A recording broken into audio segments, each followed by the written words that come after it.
begin by cultivating our motivation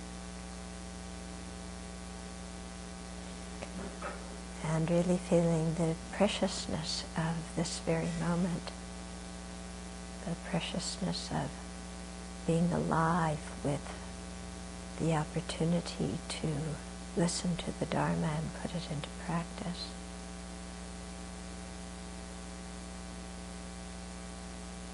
And this moment is precious also because it's so rare. In our previous lives we had to create a lot of different causes to have this opportunity, and yet this opportunity disappears very quickly, and we don't know when it will come again. And so really seeing the opportunity to listen, reflect on and meditate on the Dharma, something very rare and very precious. Then let's generate the most noble motivation we can have for listening, thinking and meditating, and that's the bodhicitta, the mind fixed on attaining enlightenment for the benefit of all sentient beings. So let's generate that mind now and let it support our sharing of the Dharma together this evening.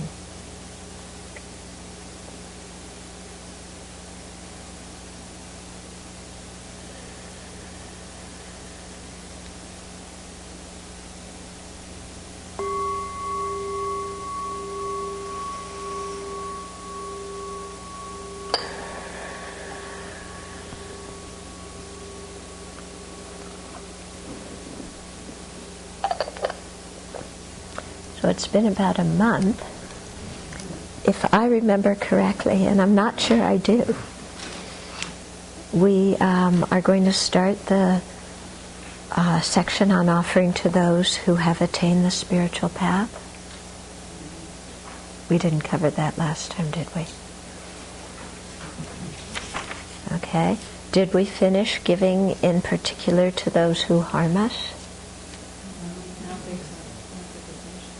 No? Oh. How far did we get? Yeah.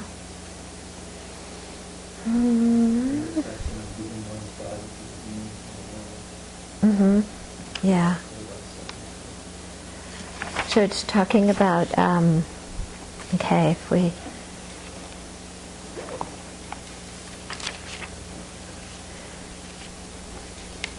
transforming our body into what the beings in the lower realms want. And particularly, here, if we go back to page 65,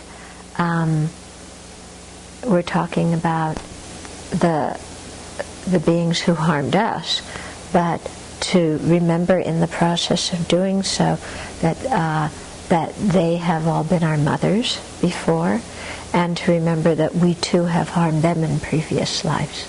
So rather than just our mind getting very stuck on the idea that this is my enemy and they always have been, being able to see that they haven't always been our enemy, and that sometimes we've been the ones who have been giving the harm, and they have also been ones who are have been kind to us. Should I continue? Is it working?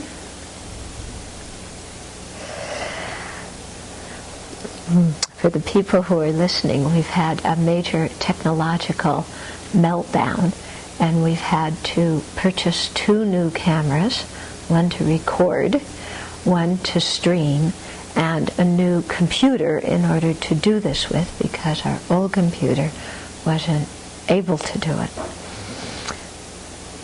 So, I hope you're listening well and appreciating. Okay.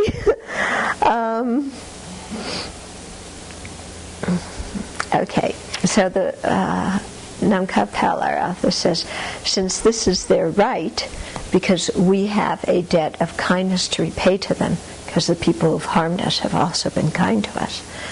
Since this is their right, imagining they're obtaining what they each wish in their respective forms: food for the hungry, clothes for the needy, shelter for the homeless, friends and servants for those who yearn for them. Of the food supplied the 3 dairy products, so milk, butter, and yogurt, and the 3 sweets, sugar, molasses, and honey. Okay, and flesh and blood for those who want them. So for all the carnivores, we literally offer the flesh and blood of our body. Give liberally without restraint. Let those who want flesh eat it. Let those who want blood drink it. Let those who want bones to gnaw on them. Let those who want skins wear them. Okay. Whether they want raw food immediately or cooked food eventually, let them have it. So this sounds kind of grotesque, doesn't it? You know, give it kind of, okay, all the beings who want flesh, let them eat my flesh. All the ones who want blood, let them drink my blood. You know, they can cook it, they can eat it raw. And it sounds really gross. Okay, for people who are meat eaters, that's exactly what you're doing, though, with other people's bodies. Isn't it? Yeah? Eating their flesh, drinking their blood, wearing their hides when we wear leather shoes or so on, wearing their hides. Yeah, so it's exactly the same thing. But when we read it in a book and we think of us giving our body that way, it sounds so bleh. But for us eating others' body, oh, no problem. Yeah, maybe I shouldn't tell this, but in the Tibetan monasteries in South India, they used to serve a lot of meat, even in the prayer hall. I think now they don't do it so much, but they used to on special festivals when donors would make offerings. They would serve meat. But inside the where you have the main temple, to get to that compound you have to go through some gates. And so the gates have these bars going across them, you know, just one way. And I asked about it, and one monk explained to me that that's so that the cows don't wander in, you know, because they won't walk across something with bars like that, because they recognize their feet can get stuck. And then he himself made the remark, oh, when they're alive we don't want them to come in, but when they're dead we want them to come in. True. Yeah, thank goodness they don't do that quite as much. But it's the similar kind of thing, you know, when you eating meat, that what is it we're doing with others. So this is returning the kindness, you know, when we've eaten others' bodies, drunk their blood, worn their hides, in offering these things from our body to them. Letting them gnaw on our bones. Do you want to give your body to somebody so they can gnaw on your bones? No, this is my body. Mine. Mine. Nobody else can have it. And if they kill me to have it, they're taking my life. It's amazing how, you know, you see that very strongly, how the grasping at mine comes up, especially in relationship to the body. My body. Doesn't it? Yeah, so strongly. And yet, what is this body that we consider mine? Yeah. Recycled products from nature. Yeah? Tofu, what is it tonight? It's banana bread and okay. So that's all this body is. Not that much to get attached to and excited about. The moment we give it to them, they eat, their bellies fill, and being relieved of hunger, thirst, and poverty, they gain mental satisfaction. So when we give our body, we really imagine the beings who receive it having mental satisfaction. For people who do the Chö practice, this is one of the main things that you're doing in the Chö practice, is imagining giving your body to the spirits to the kind of carnivorous spirits. You give your body and they eat it, they drink it, they do with it what they want, and they experience great bliss and mental satisfaction by doing so. Now, people think Chu practice is really kind of exotic, It's like, because you use those big drums. You've seen it probably, on YouTube, I think. It's, these very big drums. Tom, tom, tom, tom. And then you have a thigh bone trumpet, a real literal human thigh bone, and every so often, woo, tom, tom, tom, woo, And so when you see somebody doing it, it's, it looks like, wow, what are they doing? And it's so serious. And very beautiful melodies. The chanting for this is very, very beautiful. So we get, oh, wow, Chu, I want to do Chu. This is like, wow, what a practice. And then you read what the meditation is. Yeah? And if you really think about it, taking your own body, removing your consciousness from this body, chopping this body up, and giving it to the spirits who munch on it, with the blood dripping like this. Yeah, when you really read, and then there, all these spirits who had very afflicted minds who were going to harm you, now they feel satisfied and happy. Yeah, and we go, I'm not sure if I want to do this meditation. Yeah. It sounds very romantic when you watch it, but when you really think of giving your body that way, yeah, considering that when a mosquito bites, we don't want to even give a few drops of blood, yet we think, and sure, I'm going to imagine the whole trip giving my body. Okay, so that's the purpose of that kind of meditation, is it really challenges us, and it brings up the sense of I and mine in a very strong way, so that then we can focus and say, the I that I think is existing, that I'm holding on to so much at this point, does that really exist in the way it's appearing to me? The I that's the mind, that's the possessor, the owner of the body, does such an I exist? Yeah. So the purpose of that kind of meditation is to bring this kind of grasping up very clearly, so that then we can use our wisdom to investigate, do I and mine actually exist the way I think they do? Mm-hmm.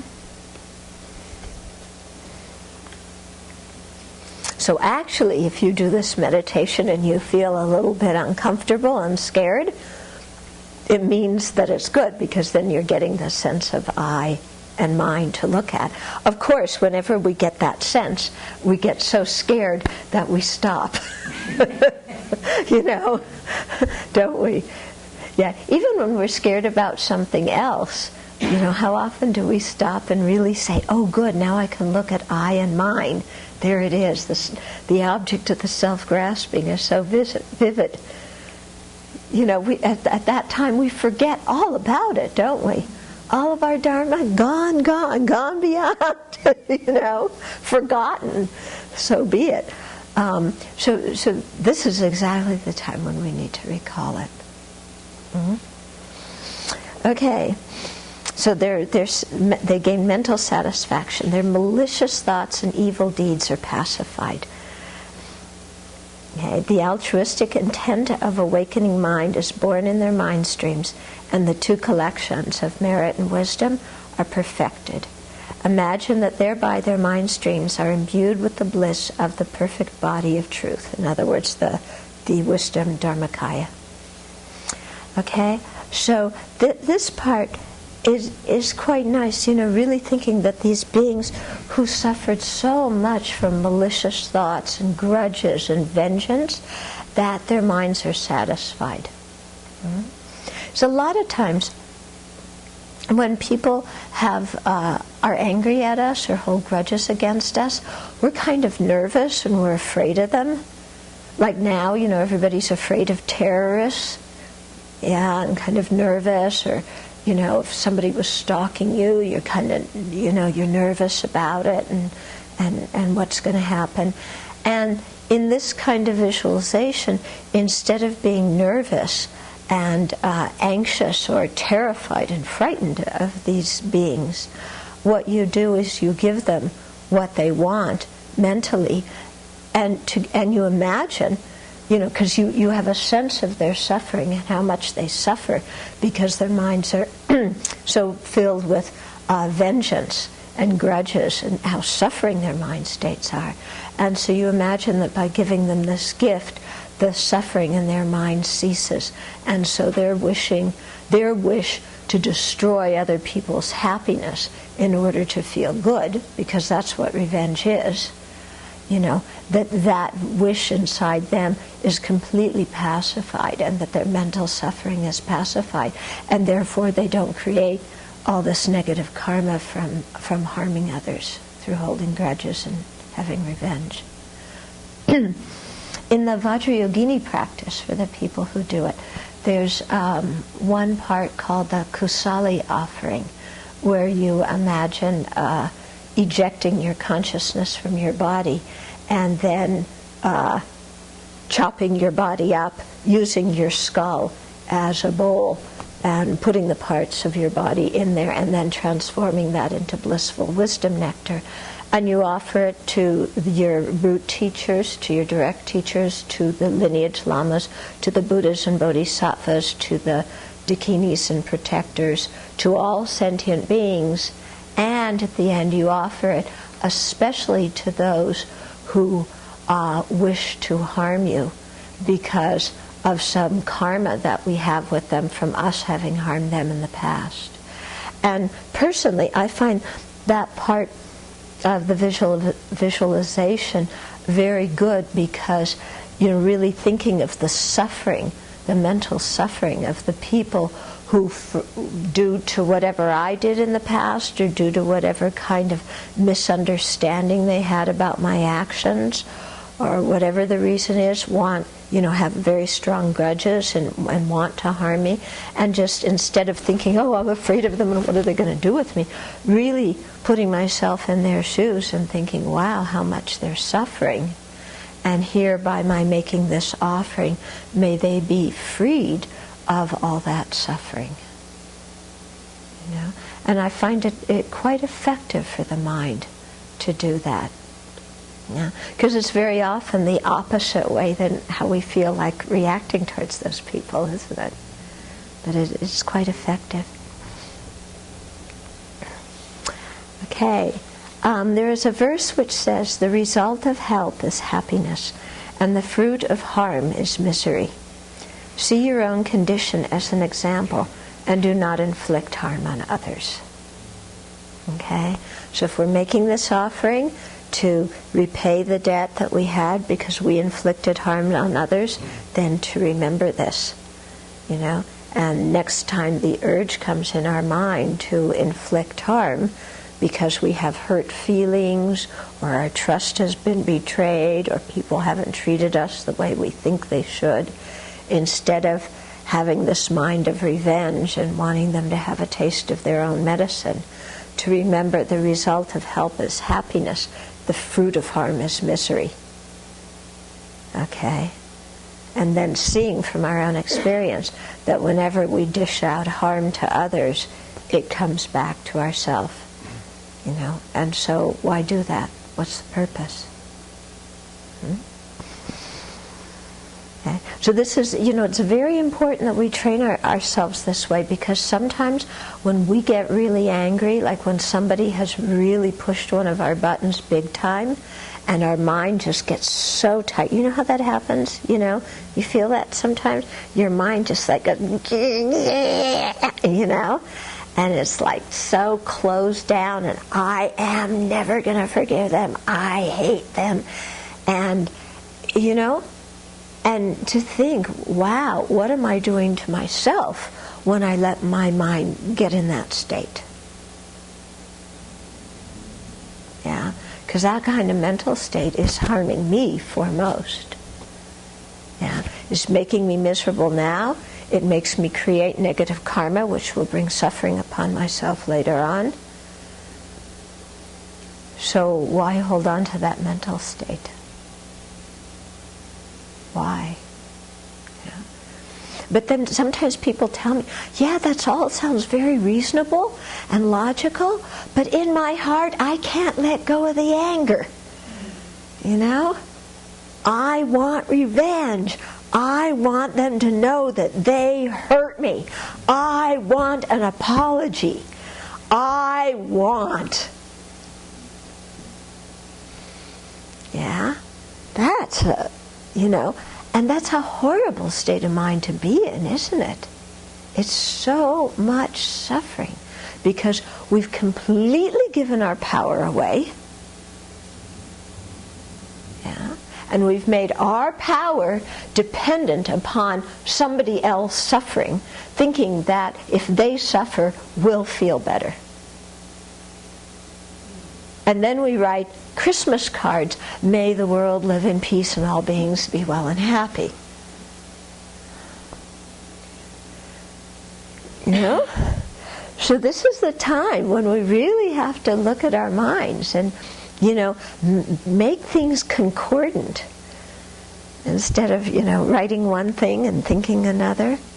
And also just looking at our experience. Whenever we've gotten revenge, have we felt good in the long term about it? Yeah? In the moment you might think, oh, good, they got it. Yeah. And then after that moment, do you have respect for yourself? Do you really feel good about what you did? Does it really alleviate your own pain? And so this is, when I look at the issue of capital punishment, I think many people who, the family of victims, think that somehow their suffering is going to be eliminated if the perpetrator who killed their dear one is executed. But I don't think that actually eliminates your feeling of loss and the suffering you have. Yeah. That, if you're listening to it, that's our chipmunk, one of our chipmunks, Charlie. Charlie likes to sing this time of evening, chanting mantra. Okay. The same practice of giving should be repeated towards all beings in every direction. Think of giving your body just as before to every sentient being without exception, living in the worlds in the eastern direction, as numerous as grains of sand in the Ganges River. Then give likewise to those in the other main directions and sub-directions. Okay?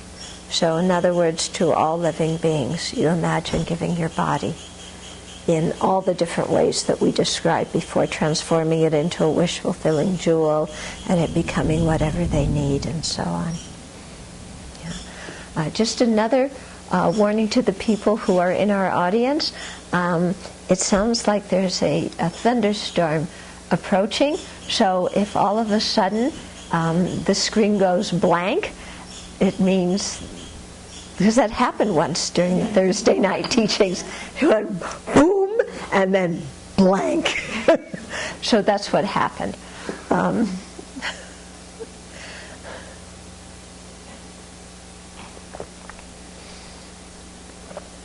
Okay, now we're on the section of offering to those who have attained a spiritual path. In other words, people who have entered either the hearer, Shravaka, hearer, solitary realizer, or bodhisattva path, in beginning with the path of accumulation. Make offerings to the practitioners of the modest vehicle by transforming your body into wish-fulfilling forms which meet their needs. Okay, so the modest vehicle, so those who are the hearers and the solitary realizers, who are striving for arhatship. Imagine that each one of them provides Okay, so you're transforming your body into wish-fulfilling forms. Imagine that each one provides the practitioner with the perfection of the two collections, so merit and wisdom of that particular vehicle, the complete causes and conditions, inner and outer, to actualize the state of a Buddha, the transcendent subduer, in this very life, and that thereby they experience the bliss of the perfect truth body, the Dharmakaya, in their mind streams. So even though these are practitioners who are striving for arhatship, when we imagine transforming our body into wish-fulfilling jewels, which become what we want, we imagine that as a result they're able to attain the full enlightenment of a Buddha. In other words, that their minds shift and they become focused on full enlightenment. In like manner, offer your body to followers of the great vehicle, the Mahayana, from those on the paths of accumulation and preparation up to the great bodhisattvas on the 10th bhumi, or the 10th level. Think that they too obtain the bliss of the perfect truth body in their mind streams through the perfection of the two collections. Okay? So here we're offering to various realized spiritual practitioners. So we may think, well, who am I? I'm nobody. How can I offer to them, imagining that they become Buddhas? But this is still a very good practice, because even though we have a lot of respect and admiration for these beings, no matter what path they're on, and even that they're more realized than we are, still, because they haven't become fully enlightened beings, we want to support them in their practice and facilitate their practice. And so we imagine giving our body in the form of a wish-fulfilling jewel, which becomes whatever they need in order to complete the two collections and become and attain the Dharmakaya, the truth body of a Buddha. Okay. Next, offer your body to your direct spiritual masters. So those are the people that you take teachings from. Those belonging to the lineage, so the lineage that traces back to Shakyamuni Buddha, and to the fully awakened beings, the bodhisattvas, residing in the infinite extensive worlds of the 10 directions. Okay? So if you remember in the King of Prayers, when they talk about in the 10 directions, on every atom is a Buddha surrounded by Buddhas and bodhisattvas, and they're teaching the Dharma, and the whole assembly is listening, and this is going on throughout infinite space. So this is what you think, yeah? And you just imagine all these different pure lands with the various holy beings in them, or different world systems too, where there's all sorts of practitioners who are sincerely practicing the Dharma. Imagine creating many bodies before each of them. So you go before each of these practitioners, and you imagine your body becomes many bodies, and that these bodies have numerous arms and hands. And so we have, and actually faces, so many faces with many mouths, many arms, which enables us to offer innumerable prostrations stimulated by an understanding of the advantages to be gained thereby due to the process of actions and results. So we imagine ourselves not as, little old me, but, as beings with multiple heads, multiple arms, multiple bodies, and then all these bodies are prostrating, all these bodies are making offering, all these mind streams are having thoughts of reverence and confidence in the Triple Gem, and having the bodhicitta motivation to emulate the 3 jewels. Okay? And so we make offerings and prostrations, and it's stimulated by an understanding of the advantages to be gained thereby due to the process of actions and results. So we understand that, due to the law of karma and its results, that, by making offerings, by showing respect, that these practices, and by doing them elaborately in this kind of way, that these practices have such great results and we create great merit. And then understanding that through the creation of great merit, that like acts as fertilizer for our mind. So then when we listen to teachings, when we sit down to practice, the teachings, which are like seeds planted on our mind stream, the meaning can begin to sprout and grow into realizations. Okay? So this is important to understand about cause and effect like this, because I know for myself, at the beginning when I saw all this stuff about making prostrations and making offerings and all this kind of worship stuff, yeah, I was like, what's going on here?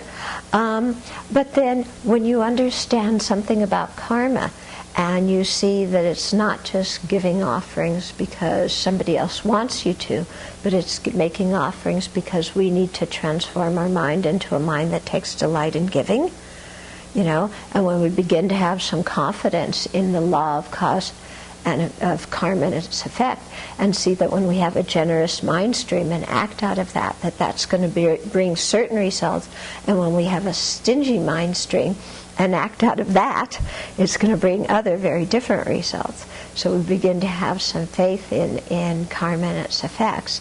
And with that mind, then we want to accumulate merit. We also want to spread satisfaction and spread happiness by making offerings. Okay? Yeah? And I say this because lots of times Westerners, we don't understand why doing all these kinds of practices. And especially in the Tibetan tradition, we have so many totally befuddling ways of making offerings. You see these torma offerings that are sculpted this way in different shapes and sizes, and some of them taste good and some of them don't. And, and we have all these kind of extravagant thing, and you go, why are people doing all of this? It's so, making such a big deal externally, yeah. But when you really understand how to change your mind and the benefits of changing your mind into a mind of one that is generous, and how then making these offerings is a reflection of that mental state, and the happiness that mental state brings you now and also in the future because of karma and its effects, and how it will help propel you towards enlightenment, then with that kind of understanding, then making prostrations, making offerings, and so on, then it becomes quite nice and quite automatic and comfortable. It doesn't become some weird kind of practice. I heard of Rilbu Rinpoche. I don't know if any of you met him, a very, very old Lama. And he passed away a couple of years ago from cancer. And he was in the hospital, and I heard that at one point, because he was kind of like in and out of consciousness as he was dying, that at one point he kind of woke up in his hospital bed, and his attendant was there, and he said, "Oh, there's so many Buddhas here. Quick, set up the altar and make offerings." And I was so struck by that. It's saying something about his realizations, that he's seeing Buddhas in the room. I don't know, when you have morphine, some people see monsters, some people see Buddhas, but I don't know if he had morphine or not, but anyway, it doesn't matter. But that his instinctive reaction was, there's a holy being, let's make an offering. In other words, let me make a connection, because when we make offerings, we make connection. Okay? And so quick, let's make that connection with that holy being. Let's not miss that opportunity. And so also, with sentient beings, we should feel that way. You see sometimes, the lamas who come here give each of us a mala or some sort of thing, then just different ways of making connections even with sentient beings so that we can be a benefit to them. So when we're, saying mantras out loud or saying mantras to the various bugs that we find in the house, we're making that connection with them that in the future can ripen and we can benefit them more. Furthermore, imagine immense heaps of inconceivable offerings emanated from this wish-granting body, and that thereby a great uncontaminated peace is born in their minds. Okay? So uncontaminated means that it's not under the influence of ignorance, afflictions, and karma. And so by our making offerings, may all these various living beings, especially those who have entered the path, thereby attain, the wisdom of bliss and emptiness, and the truth body, and this uncontaminated peace, which is, peace means nirvana. Okay? The Guide to a Bodhisattva's Way of Life says, may sentient beings repeatedly make offerings to all the Buddhas, and may they constantly possess the inconceivable bliss of the Buddhas. So by imagining that our offerings cause bliss in the minds of the Buddhas, we're creating the cause to have bliss ourselves. Now, you don't think, oh, I gave the Buddha this peach, and this peach brings the Buddha uncontaminated bliss. The peach doesn't. Yeah, it's the way that the Buddha is perceiving the peach that brings the bliss. Okay? So we tend to think, oh, this delicious, juicy peach, I want it. If I got it, I'd be blissful.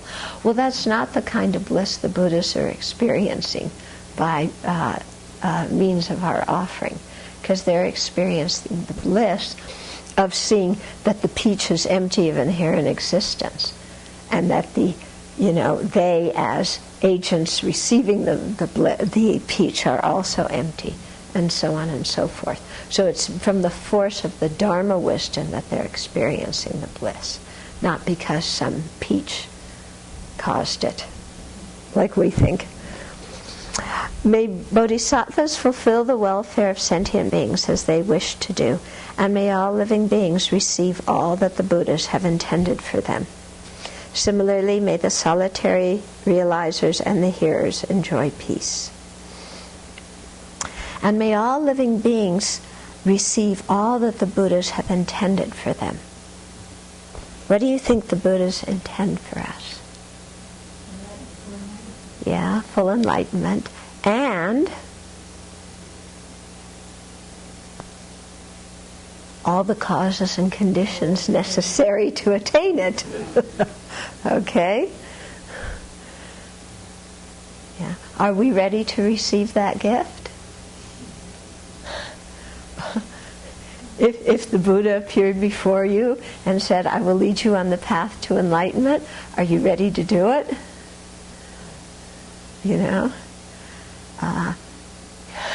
Well, tomorrow morning, let me sleep late, catch up, on my sleep, have a good breakfast, then maybe Buddha we can start. But, I want enough breaks, and I got to go see my friends sometimes, and a little bit of entertainment, to relax the mind, because practicing Dharma doesn't relax my mind.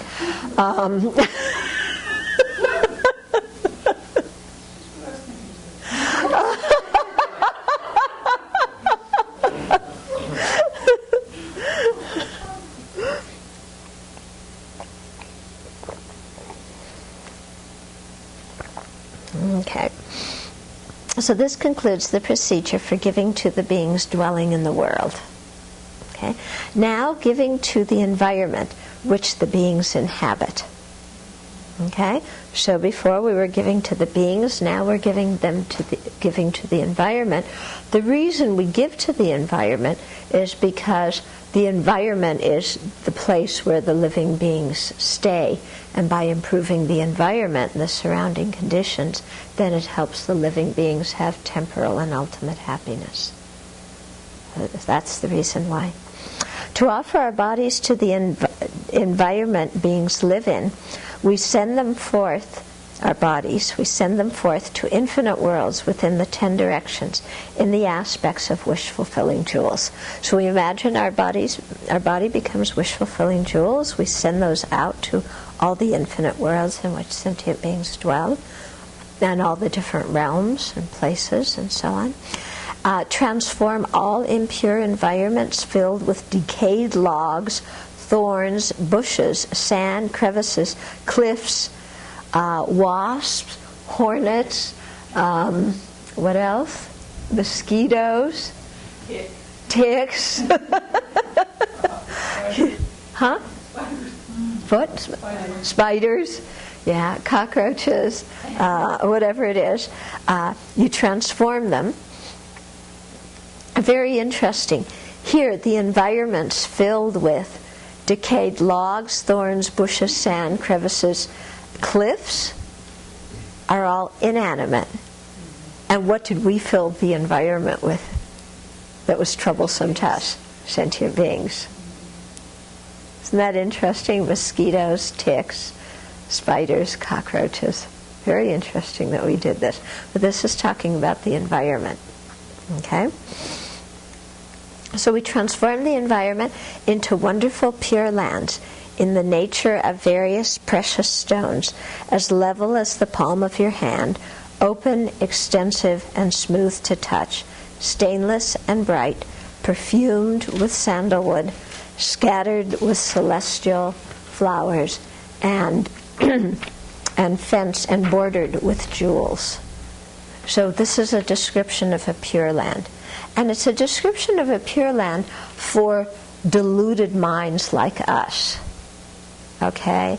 I don't think, this is my own thought, I don't think an actual pure land looks like this, because to me I think an actual pure land would be even greater and not, more beautiful and not so concrete as the description. That's my own thought. Okay? Into the nature of various precious stones, as level as the palms of your hand. So it's nice to imagine, an environment, where there's all these precious gems all around and they're very smooth, okay, and you don't need to polish with linoleum wax or anything like that. Stainless, bright, perfumed with sandalwood, scattered with celestial flowers that don't decay, that you don't have to sweep up later on. Okay, and fenced with or bordered with jewels. So this is, because in our world jewels and this kind of thing is considered very beautiful and precious, this is how we imagine a pure land looking.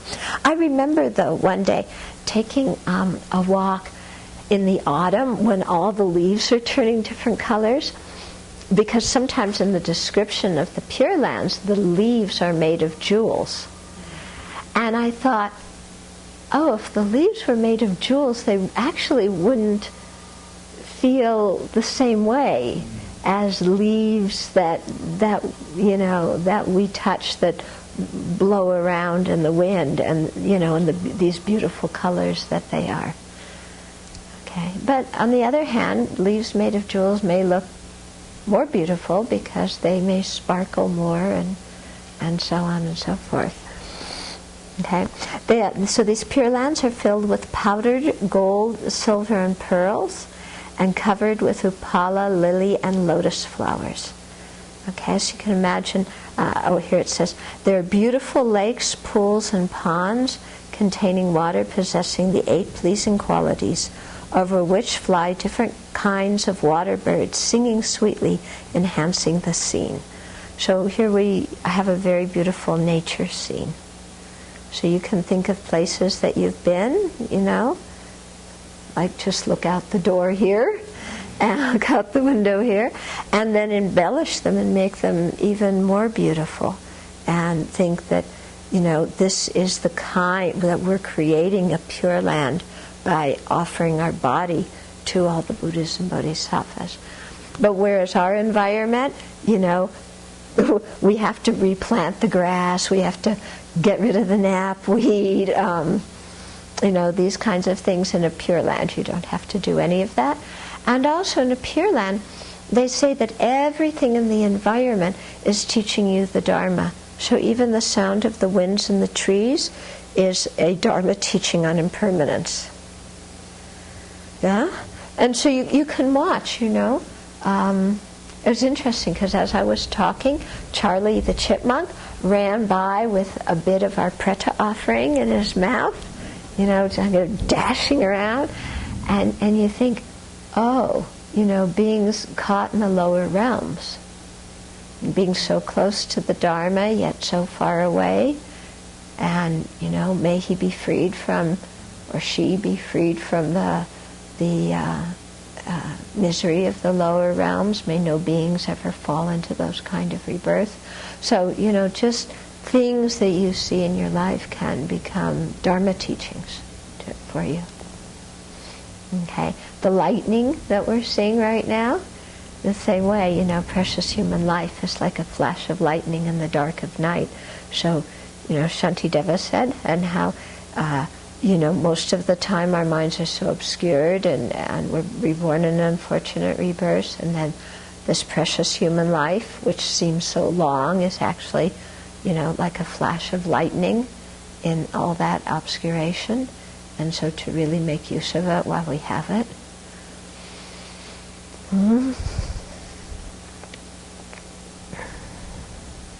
Okay, so all these things, can become ways in which we imagine the environment becoming a pure land, or becoming a pure land not just in the sense that it's beautiful, but a pure land in the sense that everything we experience or come in contact with becomes a Dharma teaching for us. Okay, imagine, oh wait a minute, where were we? Up here. Think that these constitute magnificent clouds of offerings to assemblies of Buddhas and exalted Bodhisattvas, and that they do not for a moment provide the slightest cause for pride, arrogance, or conceit in the beings who inhabit and enjoy the pleasures of these abodes.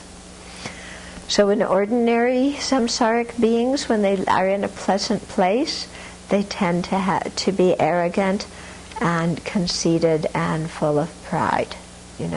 Look at me, I'm so rich, I can pay to stay here, I'm with all these other rich, successful people, powerful people, famous people, people in the society with high status, so therefore I must be good, I must be big, I must be successful. And so it's very easy when you're in that kind of environment to have arrogance. But here we're creating a pure land, and so everything in the environment becomes a teaching for living beings, not a cause for the arisal of arrogance and conceit. So even though it's so beautiful and so on, nobody develops that kind of haughtiness or conceit or smugness. So it's kind of asking us to check how we feel when we happen to be in very beautiful environments. Yeah? What goes on in our mind?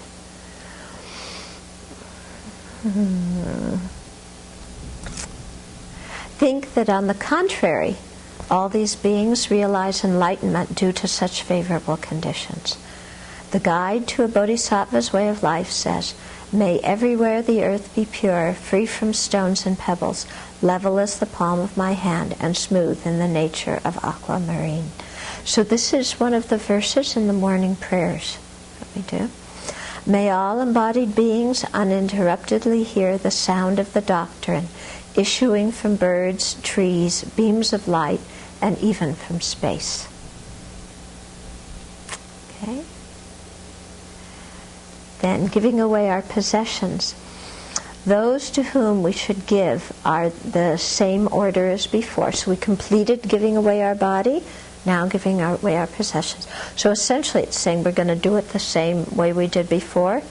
Okay, so the same order as before, and thinking about friends and strangers and enemies and beings of the six realms and all this. So we should send forth our possessions, such as food, clothing, dwellings, companions, employees, and so forth, in forms that fulfill all wishes. Imagine that extensively satisfying the needs of beings in all the worlds generates mundane and transcendental wealth, which creates the causes for accomplishing the fully awakened state, and after attaining enlightenment their minds obtain the bliss of the perfect truth body. As before, we subsequently offer wish-fulfilling wealth to the spiritual masters and Buddhas and imagining that a special uncontaminated bliss is born in their mind streams. I think instead of Buddhas, it should be offering to the spiritual masters and bodhisattvas and arhats. Because the Buddhas, we can't, we offer to the Buddhas, but here seems to me we're specifically offering to further the path in the minds of beings who haven't yet attained the Dharmakaya.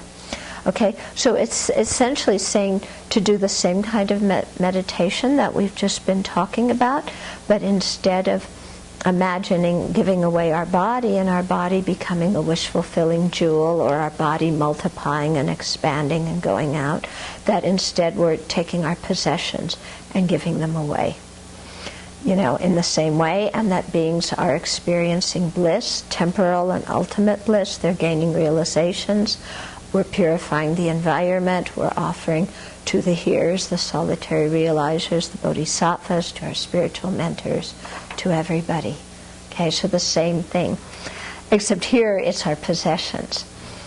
So this seems very timely, considering that, we've spent the last few days and are still in the process of moving into Gotami House.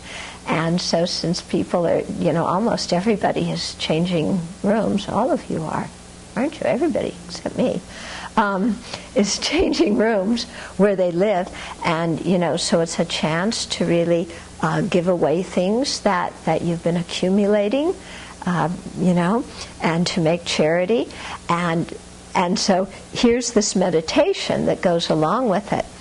So when you sit and you do the meditation, I give away this and I give away that and I give away my abode and my possessions and my money and, all my souvenirs from when I was young and all my scrapbooks, all my little mementos and, all my jewelry and all my photo albums. So it's great to do when you're sitting in the meditation hall. Taking and giving meditation, isn't it? And so nice to think, I'm going to give away all my sports equipment, all my furniture, all my this, all my that. But then, when you have to change rooms and make it part of your practice to actually give away some of your stuff and downsize, what does the mind do? What's your mind doing these last few days? Huh? It puts it out and takes it back. Yeah, giving and taking. So give out. You give something of yours away, and then take back 2 new things. Okay. Yeah, but as you're going through your stuff and packing it up and moving it, what goes through your mind as you're seeing all this stuff? Even though most of you don't have a lot of stuff right now, you've had to pare down sufficiently to come here.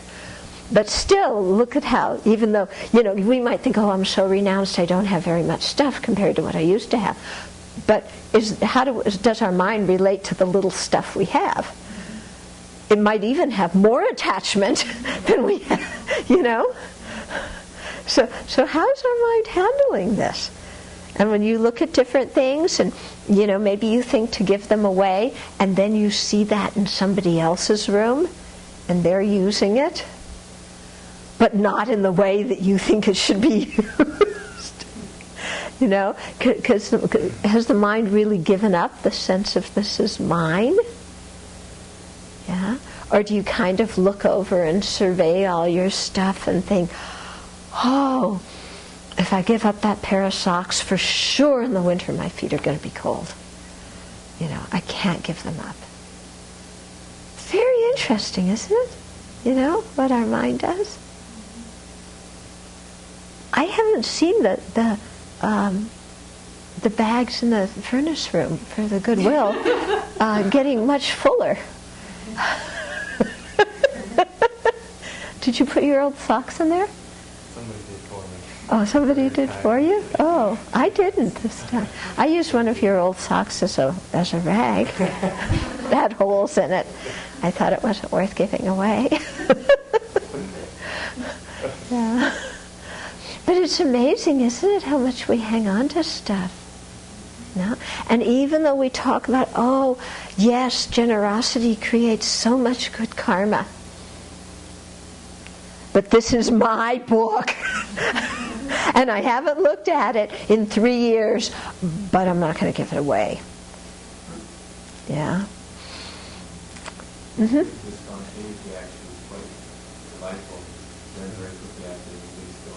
Yeah. Yeah.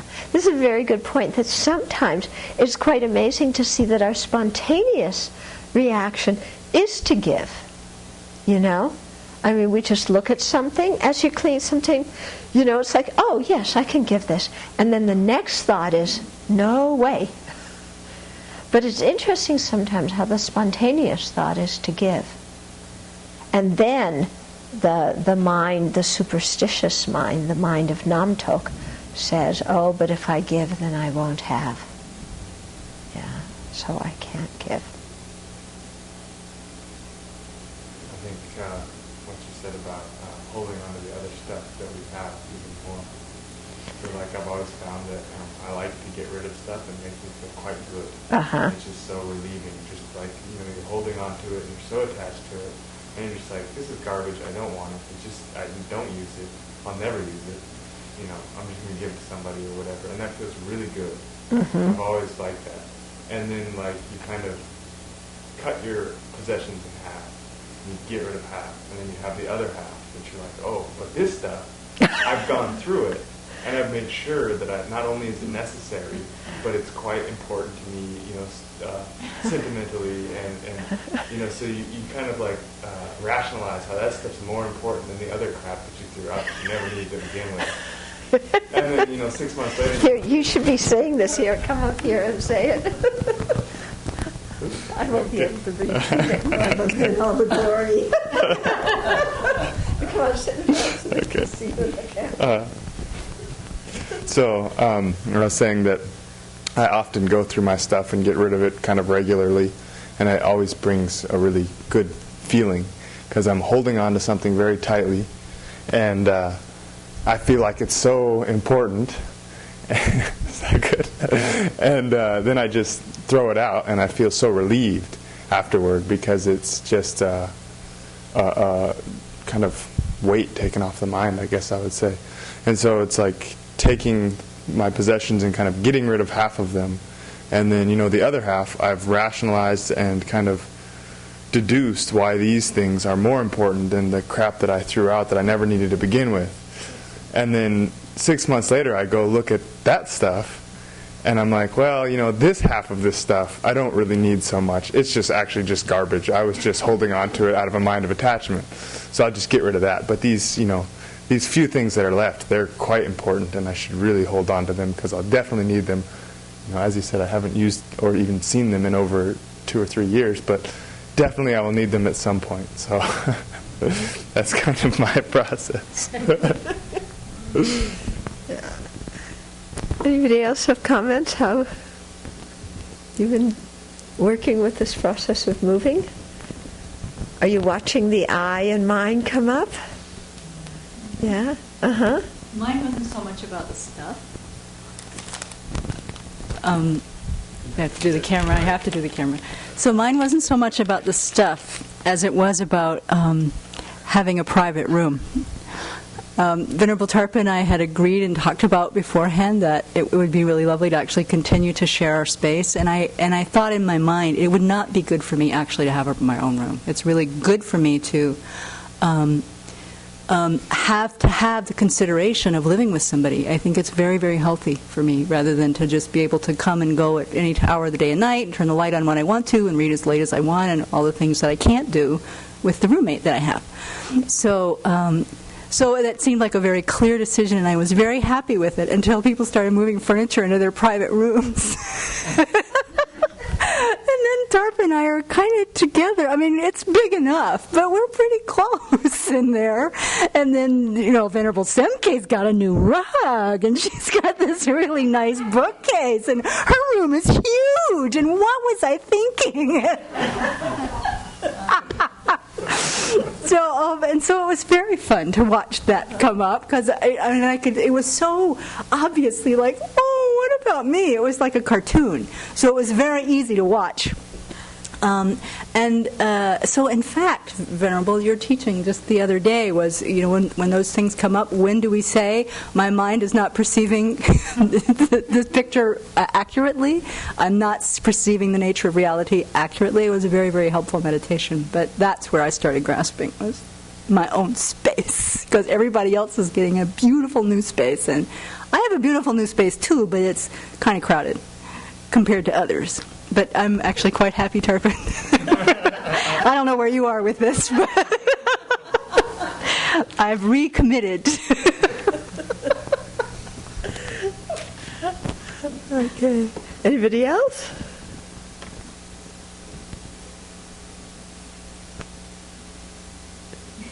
Oh, you're all so quiet.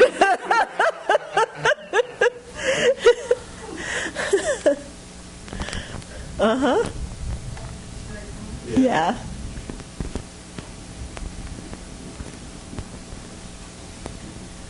You're getting true confessions from the monastic community.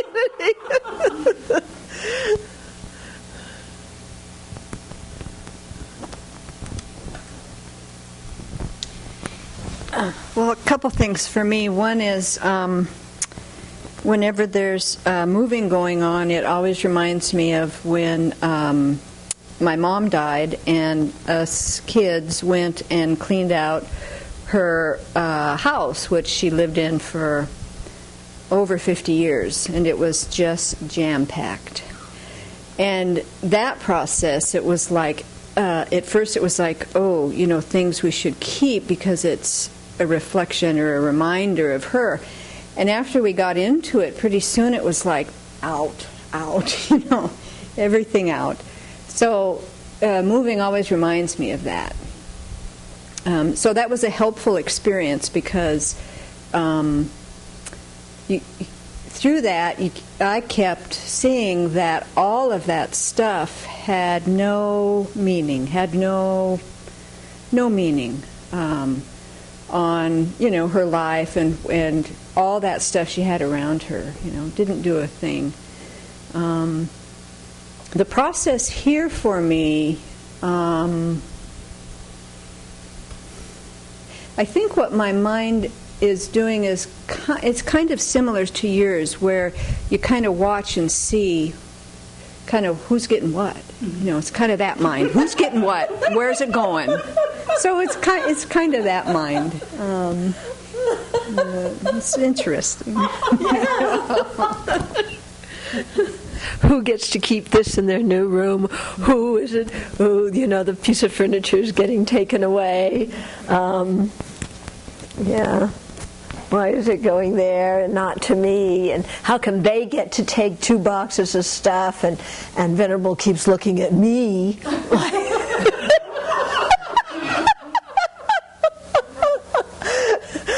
Kind of saying, how come you have so much stuff, but everybody else has more stuff? Why does she pick on me? You're nodding your head, okay? Yeah, so like I said the other morning, it's a very fruitful time, really, to look at the mind and how the mind's reacting, and the sense of mine, mine from about the stuff we already have, and then how the mine is now getting shifted onto new rooms. Yeah. So what used to be somebody else's room, where you didn't care at all if the kitties threw up on the carpeting. Now, if it's your room, you care a whole lot if the kitties throw up there. Yeah. It's interesting, isn't it? Yeah. Yeah, and who gets to move into what room? And who said they can move? How come they get to choose what room they're moving into, and I didn't get to choose what room I'm moving into? You know, how come they got to choose first and I had to take the remainders? And, you know, I mean, it's fascinating, isn't it? Just how constantly, I, me, my, mine. Constantly. Yeah?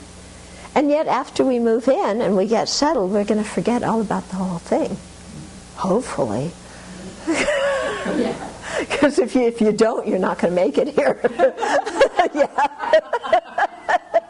Because you're going to be walking around fuming all the time. How come you got that plant? How come I have to store tables in my room? How come I have to store stuff in my closet?